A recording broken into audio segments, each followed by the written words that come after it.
Method of integration के इस video में हम लोग देखने वाले हैं इंटीग्रेशन बाय सब्स्टिट्यूशन। इससे रिलेटेड जो है कुछ कॉन्सेप्ट को समझेंगे और साथ ही साथ बताएंगे कि उस पे लॉन्ग क्वेश्चन कैसे बनेगा और शॉर्ट क्वेश्चन यानी कि एमसीक्यू क्वेश्चन कैसे बनेगा। इसके लिए जरूरी है कि वीडियो को जो है कंसंट्रेट होकर के आप शुरू से लास्ट तक जरूर देखें ताकि एक एक कंसेप्ट जो है आपको समझ में आ जाए। तो यहाँ पे हेडिंग क्या किया हुआ कि मेथड ऑफ इंटीग्रेशन, और इसमें हम लोग देखने वाले हैं इंटीग्रेशन बाय सब्स्टिट्यूशन।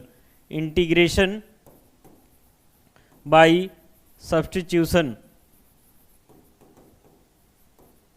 ठीक है, एकदम ध्यान से समझिएगा। जैसे आपको पहले से पता होगा कि जैसे मान लेते हैं कि integral of x to the power n है विथ रिस्पेक्ट टू x है, समझ रहे ना।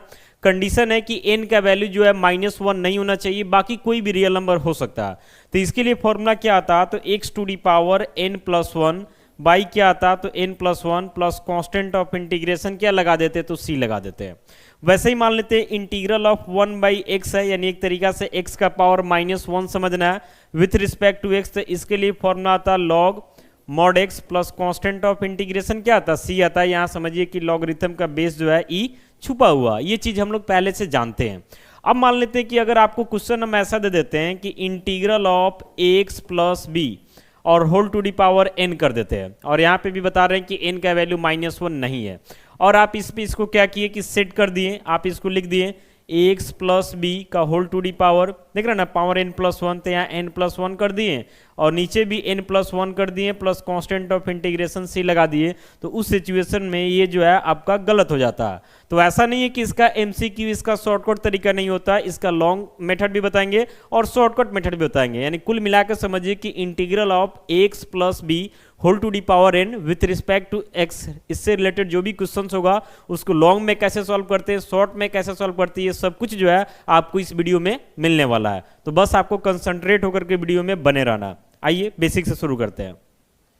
तो यहाँ पे जो है सबसे पहले हम लिखते हैं इवेल्युएट, एक तरीका से समझिए आपका कॉन्सेप्ट है evaluate integral of ax plus B whole to the power n with respect to x। Condition इसमें क्या है कि n नॉट इक्वल टू क्या आपका, तो -1 है। यहाँ पे क्या समझना है कि ax प्लस बी में जो है a और b आपका कांस्टेंट है और x जो आपका क्या है, वेरिएबल है। तो कुल मिला के इसका ये पूरा बेस वेरिएबल में ही काउंट होगा, यानी वेरिएबल का पावर क्या है, कांस्टेंट है। तो पीछे हम लोग देखें कि integral of x to the power n with respect to x है, तो इसको लिख रहे हैं x to the power n+1 by n+1 plus constant of integration c। तो यहाँ एकदम x सिंपल था, जबकि इसमें क्या है कि कुछ जो है कांस्टेंट वगैरह भी आ जा रहा है। तो इसके वजह से जो है इसको पहले हम सब्स्टिट्यूशन से सॉल्व करते हैं और उसके बाद डायरेक्ट भी बता देंगे, आप इजीली जो है एमसीक्यू को टारगेट कर सकते हैं। बस कंसंट्रेट होकर देखिए। तो आते हैं सॉल्यूशन में। सॉल्यूशन में आते हैं तो सबसे पहले यहां पे हम लिखेंगे सपोज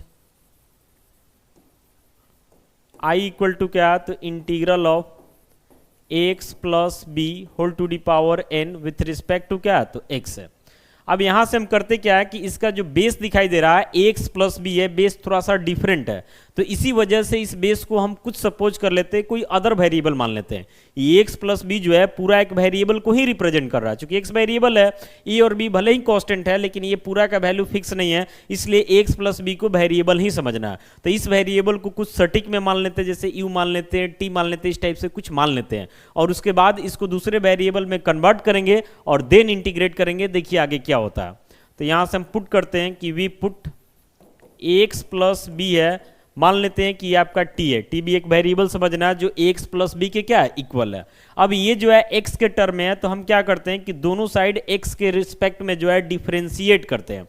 तो यहां से हो जाता है derivative of ax plus B with respect to x, और इधर हो जाता है derivative of t with respect to x। अब इसको डिफरेंशिएट कीजिएगा तो u प्लस बी पे अलग अलग हो जाएगा, तो a बाहर हो जाएगा, x का डेरिवेटिव x के रिस्पेक्ट में 1 हो जाएगा, प्लस b कांस्टेंट है तो इसका डेरिवेटिव क्या हो जाएगा, 0 हो जाएगा, और इधर आपका हो जाता है dt बाई कितना, तो dx। कोई दिक्कत नहीं है, बढ़ते हैं आगे।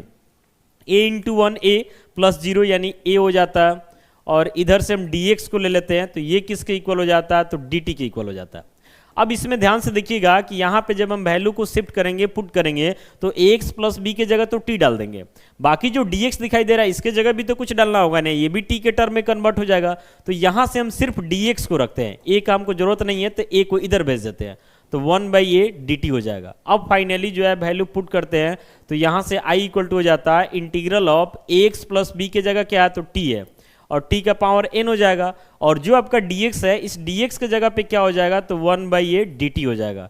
तो फाइनली जो है 1/a कांस्टेंट है, ये बाहर निकल जाएगा, 1/a बाहर निकल जाएगा तो हो जाएगा integral of t to the power n with respect to t हो जाएगा।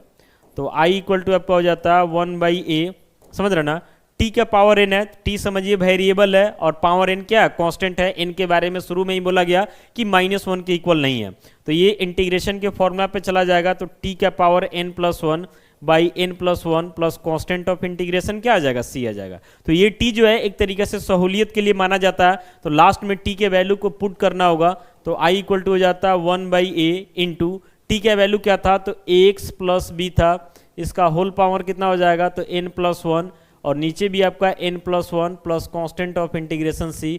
तो फाइनली जो है आप ऐसा समझिए कि यहाँ से हमको मिल गया integral of ax plus b whole to the power n with respect to x, इसका वैल्यू क्या मिला तो ax प्लस b का होल पावर n+1 भाई नीचे देखा ना a था तो a into n+1 plus constant of integration c आया। अब देखिए यहाँ पे शुरू में हम इसको क्या लिखे थे कि integral of ax plus b whole to the power n और सीधे पावर n+1 नीचे n+1 कर दिए तो गड़बड़ आ गया, लेकिन अभी देखिए कि यहाँ पे नीचे जो है n+1 के साथ a लग गया तो ये आपका सही हो गया।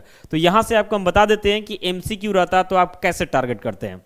तो होता क्या कि यहाँ पे तो पूरा डिटेल प्रोसेस आप देखिए लिए कि कैसे हम लोग आए हैं, आने के बाद आप देख रहे हैं कि एक कॉमन निकल जा रहा है, नहीं ऐसा समझिए इसको एक तरीका से आपको अब याद रखना है कि integral of x plus B whole to the power n with respect to x है, तो ये हो जाता है x प्लस बी का होल पावर n+1 बाई नीचे n+1 और यहाँ x का जो कोफिशिएंट है a समझिए कि यही नीचे आ गया। चूंकि होता क्या है कि इंटीग्रेशन डिफरेंशिएशन का रिवर्स प्रोसेस होता है, तो डिफरेंशिएशन में कोई भी कांस्टेंट चेन रूल के तहत बाहर निकलता तो मल्टीप्लाई में आता, जबकि इंटीग्रेशन में वो कहाँ चला जाता तो डिवाइड में चला जाता, और पहले से डिवाइड में होता तो वो कहाँ चला जाता तो मल्टीप्लाई में चला जाता। तो x के साथ a जो है मल्टीप्लाई में था इसीलिए कहाँ आ गया तो डिवाइड में आ गया। b क्यों नहीं आया, चूंकि इसके साथ कोई वेरिएबल ही नहीं है, कोई सपोर्ट ही इसको नहीं किया, इसलिए b जो है कहीं पे इसमें आपको दिखाई नहीं दे रहा, बस यहाँ पे दिख रहा। कोई दिक्कत नहीं है, अगर एग्जाम में आता है ये लॉन्ग क्वेश्चन के तौर पे तो पूरा डिटेल प्रोसेस आपको बता दिए यहाँ पे कैसे प्रूफ होगा, आप प्रूफ कर लीजिए। और एमसीक्यू के तौर पे आता तो ये डायरेक्ट याद रखिए, इसके बेसिस पे काफी सारा एमसीक्यू बनेगा। बस ध्यान ये रखना कि n का वैल्यू जो है -1 नहीं होना चाहिए, -1 होगा तो भी बता देते हैं कि उसके लिए फॉर्मूला क्या होगा, बाकी -1 छोड़ के कुछ भी हो तो ये फॉर्मूला काम करेगा। जैसे मान लेते हैं एमसीक्यू में आपको दिया जाता कि इंटीग्रल ऑफ 2x प्लस 3 का whole square with respect to x, इस फॉर्मेट पे आप सेट कर दीजिए तो ये क्या हो जाता तो हो जाता 2x प्लस 3 का होल पावर 2 + 1 यानी 3 और नीचे भी 3 आ जाएगा और x का कोफिशिएंट कितना है 2, तो ये 2 निकल जाएगा, यानी नीचे हो जाएगा 2 × 3 plus constant of integration c। तो फाइनली आपका क्या हो जाता है 2x प्लस 3 का होल पावर 3 और नीचे 2 3 जा 6 plus constant of integration c। इस तरीका से आपका MCQ एक ही बार में बन जाएगा। और भी देखिए जैसे इंटीग्रेशन अप जो है 3x प्लस मान लेते 4 है और होल पावर 10 है विथ रिस्पेक्ट टू x है। अगर मान लेते इसी क्वेश्चन को आप लॉन्ग मेथड से बनाना चाहते हैं तो ये जो बेस दिखाई दे रहा है इसको आप t मान लीजिए और जिस प्रोसेस से इसको हम प्रूव किए उसी प्रोसेस से आगे बढ़ जाइएगा तो ये आ जाएगा। एक आध हम लॉन्ग में भी बता देंगे, पहले MCQ टाइप देख लीजिए। यहाँ पे देखिए ये हो जाता 3x प्लस 4 का होल टू दी पावर कितना है, यहाँ पे 10 है तो यहाँ पे 10 + 1 यानी पावर 11 हो जाएगा और नीचे x का कोफिशिएंट 3 है तो 3 निकल जाएगा और पावर 11 था तो नीचे भी 11 plus constant of integration c आ जाएगा, यानी मिल गया 3x प्लस 4 का होल टू दी पावर 11 और नीचे मल्टीप्लाई होगा तो 33 प्लस कांस्टेंट ऑफ इंटीग्रेशन क्या हो जाएगा तो c हो जाएगा। बस अभी देखते रहिए, बहुत चीज़ मिलने वाला है अभी। जैसे मान लेते हैं कि अगर हम माइनस में भी कर देते हैं, अगर ऐसे लिखते हैं कि integral of ax minus b whole to the power n with respect to x, समझ रहे ना, तो भी वैसे ही चलेगा, ax माइनस b का होल पावर क्या हो जाएगा तो n+1 हो जाएगा, समझ रहे ना। x का कोफिशिएंट तो a ही है तो a × n+1 plus constant of integration क्या आ जाएगा c आ जाएगा। बस ध्यान रखना है कि n का वैल्यू -1 नहीं होना चाहिए। n -1 क्यों नहीं होना चाहिए, क्योंकि ये वाला जो फॉर्मूला है ये जो है n = -1 पे काम नहीं करता, क्योंकि यहाँ डालिएगा तो वैल्यू 0 आ जाएगा नीचे, यानी रिजल्ट आपका नॉट डिफाइंड हो जाएगा, समझ रहे ना। इंटीग्रेशन का बेसिक आप जानना चाहते हो तो इसी वीडियो को डिस्क्रिप्शन में मिल जाएगा, वो सब आप देख सकते हैं, अगर पहले से जानते हो तो अच्छा बात है। ठीक है यहाँ तक। तो इस पे भी आप एमसीक्यू लिख सकते हैं। जैसे मान लेते हैं कि यहाँ पे अगर आपको दिया जाता है, यहाँ पे दिया जाता है कि इंटीग्रल ऑफ, मान लेते हैं 2x माइनस 1 है, इसका होल पावर जो है -5 है। पावर निगेटिव हो कोई दिक्कत नहीं है, बस -1 नहीं होना चाहिए, समझ रहे ना। तो ये क्या लिखेगा इसको, तो 2x माइनस 1 का होल पावर तो -5 + 1, और नीचे x का कोफिशिएंट 2 है तो ये तो निकल जाएगा, और फिर यहाँ पे क्या हो जाएगा, तो -5 + 1 plus constant of integration c हो जाएगा। तो आप इसको लिख सकते हैं 2x माइनस 1 का होल पावर -4, और नीचे क्या हो जाएगा कि 1 में से 5 घटेगा तो -4 और 2 से मल्टीप्लाई होकर -8 plus constant of integration c। इसको और भी आगे बढ़ाना चाहते हैं तो आप लिख सकते हैं -1 को ऊपर भेज देते हैं बाई 8 इंटू 2x माइनस 1, और पावर निगेटिव है तो नीचे आके पॉजिटिव हो जाएगा, प्लस कांस्टेंट ऑफ इंटीग्रेशन क्या हो जाएगा, c हो जाएगा। तो आइए इस टाइप का कुछ लॉन्ग भी बता देते हैं, ताकि लॉन्ग में भी आता है तो आपको कहीं से कोई दिक्कत ना हो।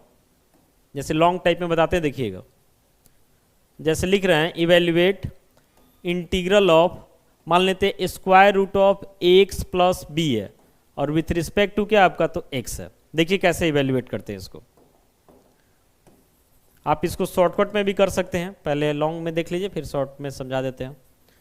सपोज करते हैं कि i इक्वल टू क्या है, तो integral of square root of X plus B है विथ रिस्पेक्ट टू क्या, तो x है। एक तरीका से समझिए कि एक्स प्लस बी का मतलब एक तरीका से लीनियर फॉर्म में ये चल रहा है। अब इसमें क्या करेंगे, तो इसको हम लिखेंगे एक बार, इसको यहाँ लिखते हैं integral of X plus B, और स्क्वायर रूट का मतलब हो जाएगा power 1/2 with respect to X. तो इसको भी समझना है, एक्स का पावर n वाले फॉर्मेट पे ही है, लेकिन यहाँ पे वेरिएबल जो है थोड़ा सुटेबल नहीं दिख रहा है, इसलिए इसको कुछ मान लेते हैं। तो लिखते हैं we put X plus B equal to T मान लेते हैं, कोई दिक्कत नहीं है। दोनों साइड x के रिस्पेक्ट में डिफरेंशिएट करते हैं, तो derivative of x plus B with respect to x, और इधर हो जाता है derivative of t with respect to x। तो यहाँ से जो है a बाहर हो जाएगा तो dx/dx 1, और b का डेरिवेटिव 0, और इधर हो जाता है dt/dx। तो फाइनली यहाँ से हो जाता है a dx इक्वल टू कितना, तो dt। हमको तो सिर्फ dx का ही वैल्यू चाहिए, तो dx इक्वल टू क्या हो जाएगा, तो 1/a dt हो जाएगा। अब वैल्यू पुट करेंगे तो i इक्वल टू हो जाता है integral of x plus B, जो दिखाई दे रहा है इसको हम t माने थे तो t हो जाएगा, इसका होल पावर 1/2 हो जाता है, और समझिए कि जो आपका dx है, इस dx के जगह पे क्या आ जाएगा, तो 1/a dt आ जाएगा, कोई दिक्कत नहीं है। आगे बढ़ते हैं तो यहाँ से i इक्वल टू क्या हो जाता है, तो 1/a कांस्टेंट है तो बाहर निकल जाएगा, और t का पावर 1/2 को इंटीग्रेट कीजिएगा तो वहीं पावर n+1 ऊपर फिर n+1 नीचे, यानी t का पावर जो है 3/2 ऊपर हो जाएगा, और फिर 3/2 नीचे हो जाएगा, प्लस कांस्टेंट ऑफ इंटीग्रेशन क्या आ जाएगा, c आ जाएगा। तो यहाँ से समझिए कि i इक्वल टू आपका हो जाता है 1/a इंटू, यहाँ पे नीचे क्या था, तो 3/2 था, तो ये उलट जाएगा तो 2/3 हो जाएगा, और इंटू t का पावर कितना था, तो 3/2 plus constant of integration c। तो i इक्वल टू हो जाता है 2/3a इंटू टी का power 3/2 plus constant of integration c, यानी लिख सकते हैं i इक्वल टू 2/3a, और t का वैल्यू क्या था, तो x प्लस b था, इसका whole power 3/2 plus constant of integration c। तो कुल मिला के ऐसा समझिए कि यहाँ पे हमारा क्वेश्चन क्या था, तो क्वेश्चन था हमारा integral of square root of X plus B with respect to X. तो इसका वैल्यू क्या मिला, तो 2/3a इंटू क्या मिला, तो एक्स प्लस बी का whole power 3/2 plus constant of integration c।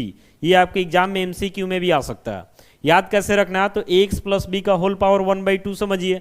तो इंटीग्रेशन में क्या होता है कि जैसे x का पावर 1/2 है तो इंटीग्रेट करते हैं तो x का पावर 3/2 और नीचे भी 3/2 आता है, तो वही समझना है कि x प्लस बी का पावर 3/2 और ये 3/2 उलट गया तो 2/3 हो गया, और बाकी x के साथ जो कोफिशिएंट में वो कहाँ आ गया, तो डिवाइड में आ गया। तो इस तरीके से आप डायरेक्ट याद रख सकते हैं।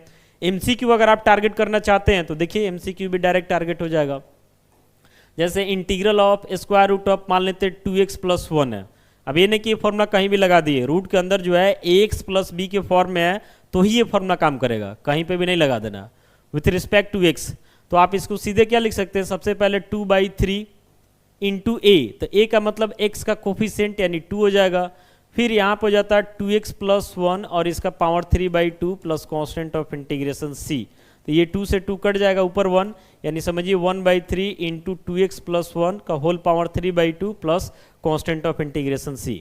समझ रहे ना। तो अगर लॉन्ग क्वेश्चन आता तो आप इसको पुट करके जैसे डिटेल प्रोसेस बताएं वैसे कीजिए, और एमसीक्यू आता तो अपना दिमाग लगाइए, एमसीक्यू टाइप से कीजिए। अब बता रहे हैं कि अगर integral of X plus B का होल पावर -1 है और विथ रिस्पेक्ट टू एक्स है, तो उसको कैसे इंटीग्रेट करेंगे और उस पर एमसीक्यू वगैरह कैसे टारगेट करेंगे, ये देखिए। तो यहां लिखते हैं हम evaluate integral of 1/x plus B, आप इसको समझ सकते हैं विथ रिस्पेक्ट टू एक्स, या इसी को आप ऐसे लिख सकते हैं integral of X plus B, ऊपर जाएगा तो होल पावर -1 हो जाएगा, विथ रिस्पेक्ट टू क्या हो जाएगा तो एक्स हो जाएगा। देखिए इसको कैसे इंटीग्रेट करते हैं, आते हैं सॉल्यूशन में। तो सपोज कर लेंगे कि i इक्वल टू क्या, तो integral of 1/x plus B with respect to x। तो आपको पता होगा शुरू में ये फॉर्मूला हम बताएं कि integral of 1/x with respect to x, या इसी को समझ सकते हैं x ऊपर जाएगा तो x का power -1 with respect to x। तो इसके लिए फॉर्मूला क्या होता है, तो log mod x plus constant of integration c, या बेस में e छुपा हुआ रहता है। पावर -1 पे जो है यही फॉर्मूला आपका काम करता है, बाकी पावर कुछ भी हो तो वो वाला शुरू में फॉर्मूला आ जाता है x का power n+1/n+1 plus constant of integration c। अब यहाँ पे क्या करेंगे कि x प्लस बी जो है इसको कुछ मान लेंगे। तो आप इसको चाहते तो पहले ऐसे लिख सकते हैं x प्लस बी, ये टोटल ऊपर जाएगा तो पावर -1 हो जाएगा विथ रिस्पेक्ट टू x। ध्यान रखना कि -1 के लिए ही ऐसा होगा, अगर पावर -2 है -3 तो कोई इशू नहीं है, पीछे वैसा एग्जाम्पल दे चुके हैं, बस -1 के केस में ऐसा चलेगा। अब इसमें क्या करते हैं कि जो बेस आपको दिखाई दे रहा है x प्लस बी, इसको कुछ पुट कर लेते हैं, t मान लेते हैं। अब इसको डिफ्रेंशिएट कीजिएगा दोनों साइड x के रिस्पेक्ट में, तो a बाहर आ जाएगा, और फिर जो है यहाँ से जो है आपका सीधे ये बचा था, और इधर से क्या था तो dt/dx, यानी इसको मैं ऐसे लिख सकते हैं a dx equal to dt, यानी dx इक्वल टू क्या लिख सकते हैं तो 1/a dt। क्लियर है। अब वैल्यू पुट करते हैं, लिखेंगे देयरफॉर i इक्वल टू हो जाता है integral of x plus B का मतलब t पावर -1, और dx का जगह पे क्या लिखेंगे तो 1/a dt। समझ रहे ना, पूरा t में कन्वर्ट हो गया। तो i इक्वल टू क्या हो जाएगा तो 1/a बाहर हो जाएगा, integral of 1/t with respect to t। तो i इक्वल टू हो जाता है 1/a बाहर, 1/t with respect to t है, जैसे 1/x with respect to x है तो log mod x हो जाता है। तो वैसे ही इसका क्या हो जाएगा तो log mod t, बेस समझिए e छुपा हुआ plus constant of integration c आ जाएगा। अब इसमें वैल्यू डाल लेते हैं, तो i इक्वल टू हो जाता है 1/a into log mod t के जगह पे क्या लिखेंगे तो ax plus B plus constant of integration कितना हो जाएगा c हो जाएगा। तो फाइनली जो है यहाँ से एक फॉर्मूला तैयार हो जाता, एक फॉर्मूला यहाँ से बन जाता कि integral of 1/ax plus B with respect to x, या इसी को आप लिख सकते हैं integral of x plus B का whole power -1 with respect to x। ये क्या मिला तो 1/a log mod x plus B, base समझिए e छुपा हुआ plus constant of integration c। समझ रहे ना। तो इस तरीके से भी जो है आप एमसीक्यू टारगेट इस पे कर सकते हैं। जैसे क्वेश्चन आ जाता है इंटीग्रल ऑफ 1/3x प्लस मान लेते हैं 4 है विथ रिस्पेक्ट टू क्या तो x है। तो सबसे पहले देख लीजिए कि क्वेश्चन इस फॉर्मेट में है कि नहीं। तो देख रहे हैं ना 1/ax प्लस b के फॉर्म में एकदम दिखाई दे रहा है। तो फॉर्मूला क्या बोल रहा है कि 1/a डालिए, a का मतलब x का कोफिशिएंट यानी 3 हो जाएगा, और लॉग मॉड ये क्या हो जाता है तो 3x प्लस 4 बेस e छुपा हुआ प्लस c हो जाएगा, कोई दिक्कत नहीं है। मान लेते हैं यहाँ पे लिखा हुआ integral of 2x - 1 with respect to x। आप डायरेक्ट लिख सकते हैं 1/a, a का मतलब x का कोफिशिएंट यानी 2 हो जाएगा, समझ रहे ना, और log mod 2x - 1 plus constant of integration c आ जाएगा। मान लेते हैं ऐसे दिया हुआ integral of 1/x plus 4 with respect to x। तो लिखिए इसको 1/a, a का मतलब x का कोफिशिएंट तो 1 ही छुपा हुआ तो 1, और into log mod x plus क्या हो जाएगा 4 plus constant of integration c, यहाँ बेस में समझिए क्या छुपा हुआ तो e छुपा हुआ। तो इस तरीके से आप MCQ को टारगेट कर सकते हैं। तो इस वीडियो में हम लोग क्या देखे हैं कि मेथड ऑफ इंटीग्रेशन में देखे हैं इंटीग्रेशन बाय सब्स्टिट्यूशन। सब्स्टिट्यूशन का मतलब होता है कि उसमें सोचना होता है कि क्या पुट करे और उसके बाद जो है वो हमारा एक प्रॉपर फॉर्मेट में आ जाए, देन क्वेश्चन इंटीग्रेट हो जाए। इसीलिए जो है सब्स्टिट्यूशन का जरूरत पड़ता है, और ये सब्स्टिट्यूशन का कोई जो है एक वीडियो नहीं है, बहुत सारा वीडियो आपको मिलेगा। तो आप हमारे इंडिफिनिट इंटीग्रेशन के प्लेलिस्ट में जाइए, वहाँ पे जो है सब्स्टिट्यूशन से रिलेटेड बहुत सारा वीडियो मिलेगा। सारे वीडियो को अगर आप कंप्लीट कर लेते हैं, उसके बाद कहीं से भी क्वेश्चन सॉल्व करते हैं तो आपको कोई दिक्कत नहीं होगा। बाकी उम्मीद करते हैं कि ये वीडियो भी आपके लिए यूजफुल हुआ होगा। मिलते हैं इसे अगली वीडियो के साथ। Thank you.